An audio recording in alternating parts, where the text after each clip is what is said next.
Chapter 14. At that time, Herod the Tetrarch heard the reports about Jesus, and he said to his attendants, "This is John the Baptist. He is risen from the dead. That is why miraculous powers are at work in him." Now Herod had arrested John and bound him and put him in prison because of Herodias his brother Philip's wife.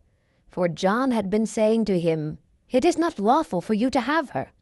Herod wanted to kill John, but he was afraid of the people because they considered him a prophet. On Herod's birthday, the daughter of Herodias danced for them, and it pleased Herod so much that he promised with an oath to give her whatever she asked. Prompted by her mother, she said, "Give me here on a platter the head of John the Baptist."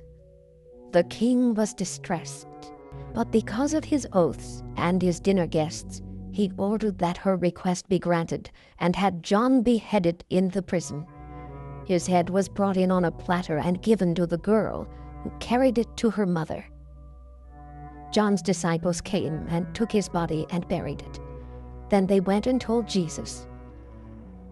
When Jesus heard what had happened, he withdrew by boat privately to a solitary place.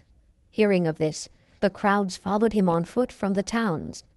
When Jesus landed and saw a large crowd, he had compassion on them and healed their sick.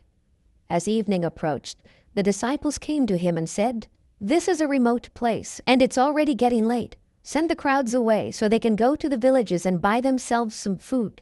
Jesus replied, "They do not need to go away. You give them something to eat." "We have here only 5 loaves of bread and 2 fish," they answered. "Bring them here to me," he said, and he directed the people to sit down on the grass. Taking the 5 loaves and the 2 fish, and looking up to heaven, he gave thanks and broke the loaves. Then he gave them to the disciples, and the disciples gave them to the people.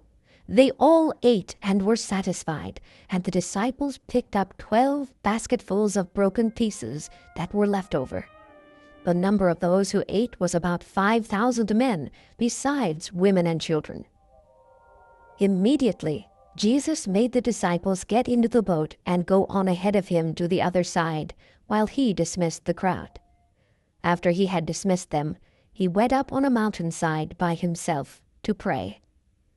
When evening came, he was there alone. But the boat was already a considerable distance from land, buffeted by the waves because the wind was against it. During the 4th watch of the night, Jesus went out to them, walking on the lake. When the disciples saw him walking on the lake, they were terrified. "It is a ghost," they said, and cried out in fear. But Jesus immediately said to them, "Take courage. It is I. Don't be afraid."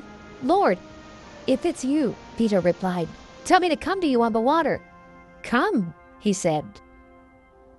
Then Peter got down out of the boat, walked on the water, and came toward Jesus. But when he saw the wind, he was afraid, and beginning to sink, cried out, "Lord, save me!" Immediately, Jesus reached out his hand and caught him. "You of little faith," he said, "why did you doubt?" And when they climbed into the boat, the wind died down. Then those who were in the boat worshipped him, saying, "Truly you are the Son of God." When they had crossed over, they landed at Gennesaret. And when the men of that place recognized Jesus, they sent word to all the surrounding country. People brought all their sick to him and begged him to let the sick just touch the edge of his cloak. And all who touched him were healed.